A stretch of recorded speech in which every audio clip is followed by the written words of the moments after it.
பார்த்து கொண்டிருக்கும் ஆன்மீக பெரியவர்களே, உங்கள் அனைவருக்கும் பரமக்குடி ஜோதிடர் கேஜிபி அறிவழகனின் அன்பு கலந்த வணக்கத்தை தெரிவித்துக் கொள்கின்றேன்.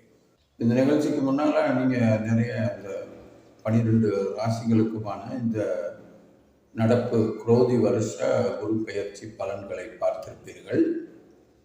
அந்த பலன்களை பார்த்துவிட்டு சிலருடைய கேள்விகள், ஒரு ஜோதிடரும் ஒரு மாதிரி சொல்கிறாங்களே, நீங்கள் ஒரு மாதிரி பலன்கள் சொல்லியிருக்கீங்க, என்னோட ராசிக்கு ஒருத்தர் சொன்ன பலன் வேறு மாதிரி இருக்குது, நீங்கள் சொன்ன பலன் வேறு மாதிரி இருக்குது, அதுபோல் இந்த ராசி பலனை பார்த்தாலே போதுமா, இந்த வருஷத்துக்கு ஜாதகம்லாம் பார்க்க வேண்டாமா, என்ன ரெண்டுக்கும் உள்ள வித்தியாசம், இந்த மாதிரி பல கேள்விகளை என்னிடம் சில என்னுடைய கிளைண்ட்ஸ் கேட்டாங்க. இந்த நிகழ்ச்சியை பார்த்தவங்களும் இந்த ராசி பலன்களை பார்த்தவங்களும் கேட்டாங்க. அவங்களுக்கெல்லாம் ஒரு சின்ன கிளாரிஃபிகேஷனுக்காண்டி இந்த வீடியோவை ஸ்கிப் பண்ணிடாமல் கடைசி வரைக்கும் பாருங்கள். கொஞ்சம் நீங்கள் இந்த கோச்சார பலன்னா என்ன அப்படின்றத நீங்கள் புரிஞ்சுக்கலாம். பெரும்பாலான ஜோதிடர்கள் சொல்லியிருப்பாங்க, அது தெரியாதவங்களுக்காக நான் இந்த வீடியோ போடுறேன்னு வச்சுக்கோங்களேன். அதாவது இந்த ராசி பலன் அப்படின்றது, இப்போ ஒரு குழந்தை பிறக்கும்போது ஒரு ஜாதகம் உருவாகுது. அது மாதிரி இந்த ராசி மண்டலம் அப்படின்றது சூரியனை சுற்றிலும் ஒரு வட்டப்பாதை. இந்த வட்டப்பாதையில் மற்ற கிரகங்கள்லாம் சுற்றிக்கிட்டு இருக்கு. அதாவது 7 கிரகங்கள். இந்த 7 கிரகங்களில் ஒன்று சூரியன், அது சுத்தலை, அது அந்த இடத்துல இருக்கு. அதை சுற்றிலும் சந்திரன், செவ்வாய், புதன்,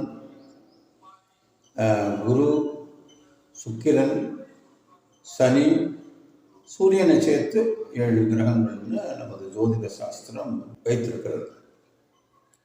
இதில் இந்த சூரியனுக்கும் பூமிக்கும் சந்திரனுக்கும் இடையே ஏற்படக்கூடிய 2 வெட்டுப்புள்ளிகள், அதாவது சூரியனுக்கும் பூமிக்கும் சந்திரனுக்கும் அந்த ஊடால ஒரே நேர்கோட்டில் வரும்போது ஏற்படக்கூடிய ஒரு வெட்டுப்புள்ளிய ராகுவும், அதுபோல் பூமிக்கும் அதாவது சந்திரனுக்கும் பூமிக்கும் சூரியனுக்கும் ஊடால பூமி இடத்துல வெட்டும் பொழுது, நேர்கோட்டில் வெட்டும் பொழுது ஏற்படக்கூடிய அந்த ஒரு புள்ளிய ஒரு கேதுன்னும், இந்த மாதிரி ராகு கேதுக்கள்ன்ற அந்த 2 புள்ளிகளுக்கும் கிரகத்திற்கான ஒரு அந்தஸ்து கொடுக்கப்பட்டு அந்த கிரகத்திற்கா இணையான பலன்கள் அதற்கு இருக்கின்றன என்பதை கண்டறிந்ததிலிருந்து நவ கிரகங்கள் என்று அழைக்கப்படுகின்றன.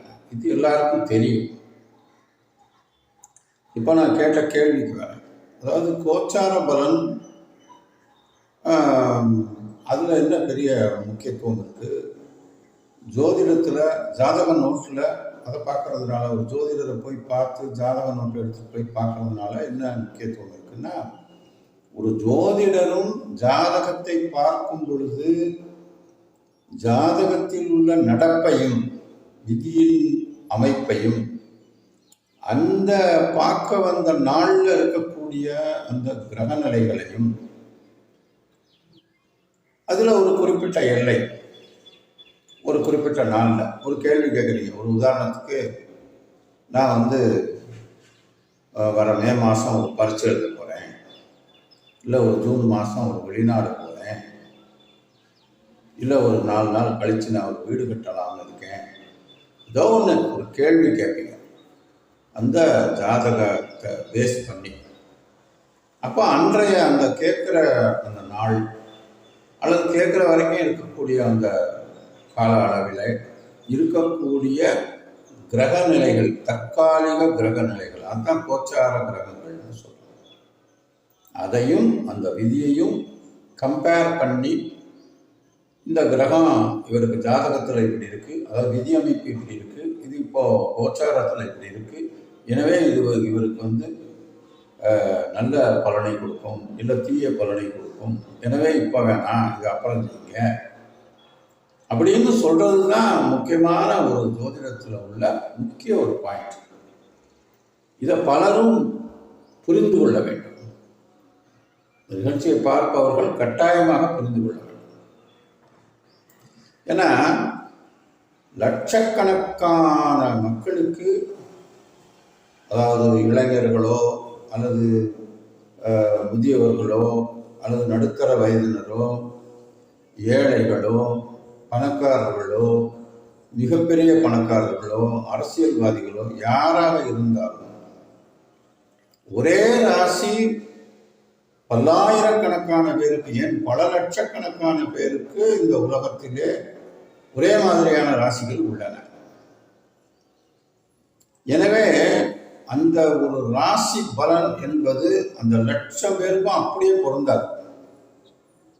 அது ஒரு அப்ராக்சிமேட் கொட்டேஷன். ராசிக்காரவங்கள்லாம் அவங்க ஜாதகப்படி இந்த ராசிக்கு இன்னென்ன மாதிரி நல்ல பலன்களை இந்த ஆண்டு கொடுக்கும், இந்த சனி பயிற்சி கொடுக்கும், இந்த குரு பயிற்சி கொடுக்கும், இந்த ராகு பயிற்சி கொடுக்கும் என்பதை புரிந்து கொள்ள வேண்டும். அல்லது தீய பலனை கொடுக்கும் என்றால் அதற்கான தற்காப்பு விஷயங்களை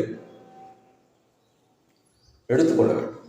அது தெய்வீக பரிகாரமாக இருக்கலாம், அல்லது ரத்தின பரிகாரமாக இருக்கலாம், அல்லது இதை இப்படி செய்யுங்கன்னு அணுகி சொல்லிக் கொடுக்குற அந்த யதார்த்தமாக நம்ம எடுத்துக்கிற முயற்சி முறையாக இருக்கலாம், காலத்தை தாழ்த்தி போகிறது, ஏதோ ஒன்று.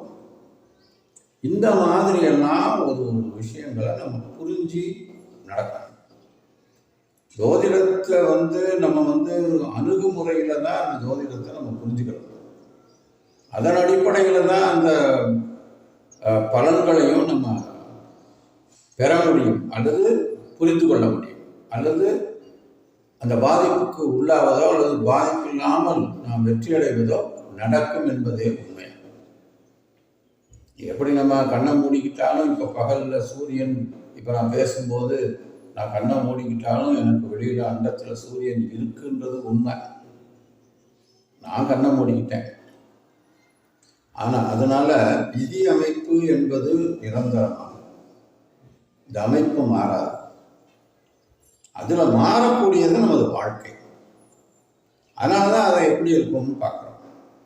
மாறாத இந்த கான்ஸ்டன்ட், அதாவது சேஞ்சிங் வில் நெவர் சேஞ்சிங்னு சொன்ன மாதிரி, ஒரு மாறாத ஒரு விஷயத்துக்குள்ளர மாறக்கூடிய நம்ம வாழ்க்கை ஏன் இருக்கிறது, இதன் அடிப்படை காரணங்கள் என்ன, அது அறிவுபூர்வமாகவும் இது போன்ற விஷயங்கள் மூலமாகவும் மற்றவர்களுடைய அட்வைஸ் மூலமாகவும் நம்ம மாற்றிக்கிறோம்.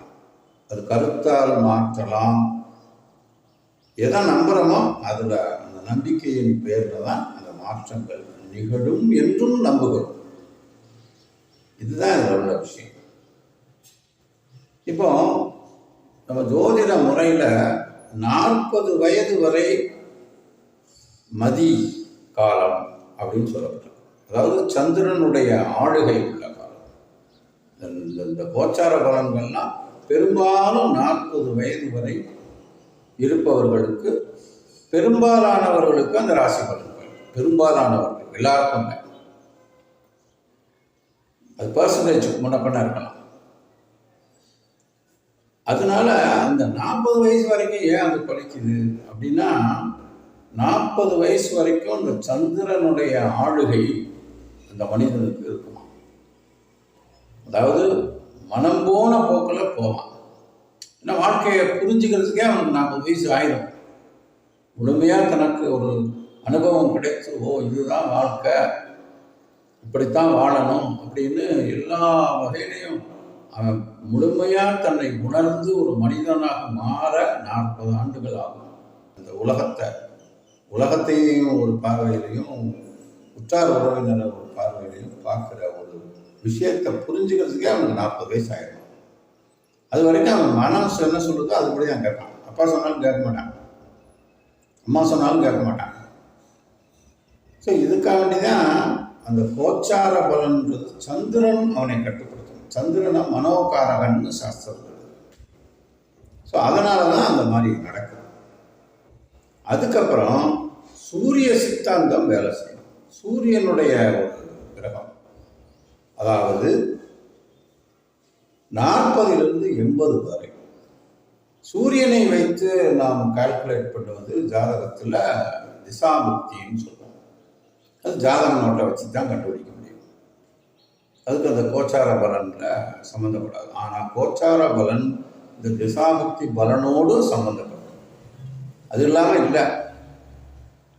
எனவே அந்த திசாபுக்தி பலனையும் நாம் 40லிருந்து 80 வரை கணக்கில் எடுத்துக்கொள்ள வேண்டும்.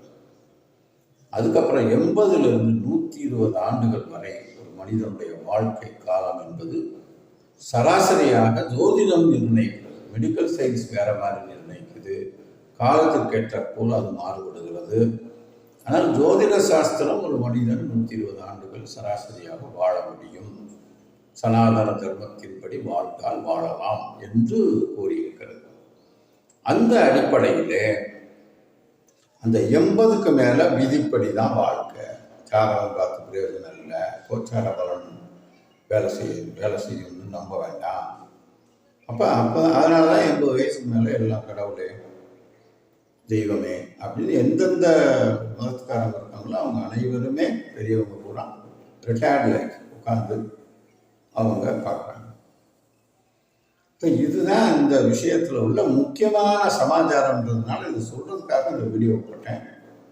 இனி தொடர்ந்து முன்போல இந்த ராசி பலன்களுக்கு முன்னால் நான் போட்ட மாதிரி டெய்லி வீடியோவாக போடுவேன்.